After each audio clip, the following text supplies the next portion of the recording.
മറ്റൊരു പ്രധാനപ്പെട്ട വാർത്ത വരുന്നു. ധർമ്മസ്ഥലയിലെ കൂട്ടക്കൊലപാതകങ്ങളിൽ ഒടുവിൽ അന്വേഷണം പ്രഖ്യാപിച്ചിരിക്കുകയാണ്. കേസ് അന്വേഷിക്കാൻ പ്രത്യേക സംഘത്തെ നിയോഗിച്ചിരിക്കുന്നു.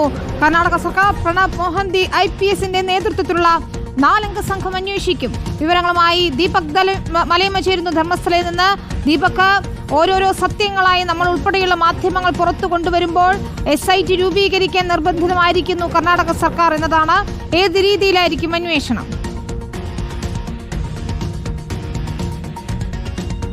ഏറെക്കാലത്തെ ആവശ്യമാണ് SIT രൂപീകരിക്കണം, ആ SIT ആയിരിക്കണം അന്വേഷണങ്ങൾ നടത്തേണ്ടത് എന്നുള്ളത് ആക്ഷൻ കമ്മിറ്റി ഉൾപ്പെടെ പറയുകയും ചെയ്തിരുന്നു. കഴിഞ്ഞ ദിവസമാണ് ഈ കാര്യത്തിൽ വനിതാ കമ്മീഷന്റെ അധ്യക്ഷ തന്നെ ഒരു കത്ത് സംസ്ഥാന സർക്കാരിന് കൈമാറുന്നത്. അതിന് പിന്നാലെ തന്നെ മുഖ്യമന്ത്രി സിദ്ധരാമയ്യ എടുത്ത നിലപാട് ഈ കാര്യത്തിൽ പോലീസ് ഡിപ്പാർട്ട്മെന്റുമായി സംസാരിച്ച ശേഷം ഒരു തീരുമാനമെടുക്കാമെന്നുള്ളതായിരുന്നു. ഇപ്പോൾ 4-അംഗ SIT രൂപീകരിച്ചിരിക്കുന്നു. അതിന് സർക്കാർ ഉത്തരവിടുകയും ചെയ്തിട്ടുണ്ട്. പ്രണബ് മോഹന്തി IPS ആയിരിക്കും ഈ ഒരു SITയുടെ ചുമതല വഹിക്കുക എന്നുള്ളതാണ്. അതിലേറ്റവും വളരെ പ്രധാനപ്പെട്ട കാര്യമെന്ന് പറയുന്നത് 39/2025 എന്ന നമ്പറിലാണ് ഈ ധർമ്മസ്ഥലയിൽ ഒരു കേസ് രജിസ്റ്റർ ചെയ്തിരിക്കുന്നത്. അതിൽ ഈ ശുചീകരണ തൊഴിലാളി നടത്തിയ വെളിപ്പെടുത്തൽ, ഒപ്പം തന്നെ നിരവധിയായ ബലാത്സംഗ പീഡന കേസുകളൊക്കെ തന്നെ ഉയർന്നു വരുന്ന പശ്ചാത്തലമുണ്ട്. അതുകൊണ്ട് ധർമ്മസ്ഥലയിൽ കഴിഞ്ഞ 20 വർഷത്തിനിടെ കാണാതാവുകയും ഒപ്പം തന്നെ മരിച്ച നിലയിൽ കണ്ടെത്തുകയും ഒക്കെ ചെയ്തിട്ടുള്ള ആളുകളുമായി ബന്ധപ്പെട്ടുകൊണ്ടുള്ള കേസുകൾ അത് സംസ്ഥാനത്തെ വിവിധ പോലീസ് സ്റ്റേഷനുകളിൽ രജിസ്റ്റർ ചെയ്യപ്പെട്ടിട്ടുണ്ടെങ്കിൽ അതുൾപ്പെടെ കൃത്യമായ പരിശോധനകൾക്ക് വിധേയമാക്കും. ആ പരിശോധനകൾ പൂർണ്ണമായും നടത്തേണ്ട ഉത്തരവാദിത്തം ഈ 4-അംഗ സംഘമടങ്ങുന്ന പ്രത്യേക അന്വേഷണ സംഘത്തിനായിരിക്കും. അവർക്ക് ആവശ്യമെങ്കിൽ കൂടുതൽ പോലീസുകാരെ ആ നിലയ്ക്ക് വിനിയോഗിക്കാനുള്ള സൗകര്യം ഉൾപ്പെടെ ഏർപ്പെടുത്തുമെന്നുള്ളതാണ് സംസ്ഥാന സർക്കാരിന്റെ ഉത്തരവിൽ പറയുന്നത്. അത് വളരെ ആശ്വാസകരമായ ഒരു ഉത്തരവ് എന്നുള്ള നിലയിൽ തന്നെയായിരിക്കും. സ്വാഭാവികമായും ദക്ഷിണ കന്നഡയിലെ പ്രത്യേകിച്ച് ധർമ്മസ്ഥലയിൽ ഈ ഒരു സംഭവവുമായി ബന്ധപ്പെട്ടുകൊണ്ട് ഉയർന്നു വന്ന വിവാദങ്ങളിലൊക്കെ തന്നെ പ്രതിഷേധമുയർത്തി മുന്നോട്ട് പോകുന്ന ആക്ഷൻ കമ്മിറ്റിക്ക്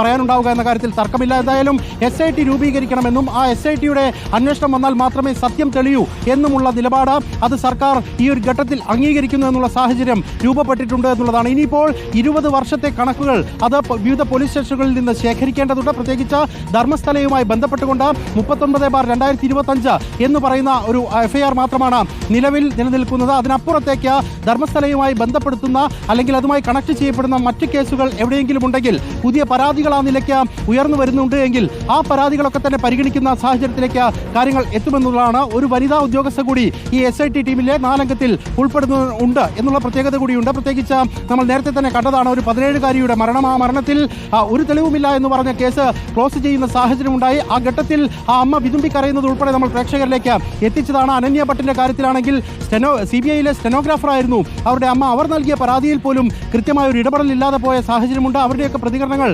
പുറത്തേക്ക് വരികയും ചെയ്തിട്ടുള്ളതാണ്. അതുകൊണ്ട് സ്ത്രീകൾക്കുൾപ്പെടെ പ്രാധാന്യം നൽകിക്കൊണ്ട് തന്നെ ആ പ്രത്യേക അന്വേഷണ സംഘത്തിൽ ഒരു വനിതാ അംഗത്തെ കൂടി ഉൾപ്പെടുത്തിയിരിക്കുന്നു എന്നുള്ളത് കൂടി കാണാൻ കഴിയുന്നുണ്ട്. എന്തായാലും IPS ഉദ്യോഗസ്ഥരടങ്ങിയ ഈ 4-അംഗ സംഘം ഉടനെ തന്നെ അന്വേഷണം ഏറ്റെടുക്കുമെന്നുള്ളതാണ് നമുക്ക് ഈ ഒരു ഘട്ടത്തിൽ മനസ്സിലാക്കാൻ കഴിയുന്നത്. അങ്ങനെയെങ്കിൽ വരും ദിവസങ്ങളിൽ സ്വാഭാവികമായും ഈ ശുചീകരണ തൊഴിലാളി നടത്തിയ മൊഴികളിൽ ഉൾപ്പെടെ വിശദമായ പരിശോധനകളിലേക്ക് കടക്കും, തെളിവെടുപ്പ് ഉൾപ്പെടെയുള്ള കാര്യങ്ങളിലേക്ക് കടക്കേണ്ടി വരും. അങ്ങനെയെങ്കിൽ ധർമ്മസ്ഥലയിൽ നേരത്തെ പറഞ്ഞതുപോലെ ഈ വനഭാഗത്ത് മൃതദേഹങ്ങൾ കുഴിച്ചിട്ടു എന്ന് പറയുന്ന ആക്ഷേപം നിലനിൽക്കുന്ന ആ മേഖല കേന്ദ്രീകരിച്ചുകൊണ്ട് മണ്ണ് നീക്കുന്ന അടക്കമുള്ള നടപടികളിലേക്ക് പോകേണ്ടി വരും. ആ സത്യം ആ നിലയ്ക്ക് കണ്ടെത്തുന്ന നടപടികളിലേക്ക് കടക്കേണ്ടിയും വരും. ഇനി വരുന്ന മണിക്കൂറുകൾ ഈ നാട്ടിലെ ജനങ്ങളെ സംബന്ധിച്ച്, പ്രത്യേകിച്ച് ധർമ്മസ്ഥലയിൽ അധർമ്മം കൊടികുത്തി വാഴുന്നു എന്ന് വിളിച്ചു പറഞ്ഞവരെ സംബന്ധിച്ച് ആശ്വാസകരമായ ദിനങ്ങളായി മാറും എന്ന് തന്നെയാണ് ഈ ഒരു ഘട്ടത്തിൽ നമുക്ക് പ്രതീക്ഷിക്കാൻ കഴിയുന്നത്. അല്പം അലംഭാവം ആദ്യഘട്ടത്തിൽ ഈ കേസന്വേഷണവുമായി ബന്ധപ്പെട്ടുകൊണ്ട് ഉണ്ടായി എന്നുള്ളത് പറയാതിരിക്കാൻ നിർവാഹമില്ല. അതിനപ്പുറത്തേക്ക് ഇപ്പോൾ സർക്കാർ പൂർണ്ണമായും ഉണർന്നു പ്രവർത്തിക്കുന്നു എന്നുള്ള സാഹചര്യം രൂപപ്പെടുകയും ചെയ്യുന്നുണ്ട്. വിനീത,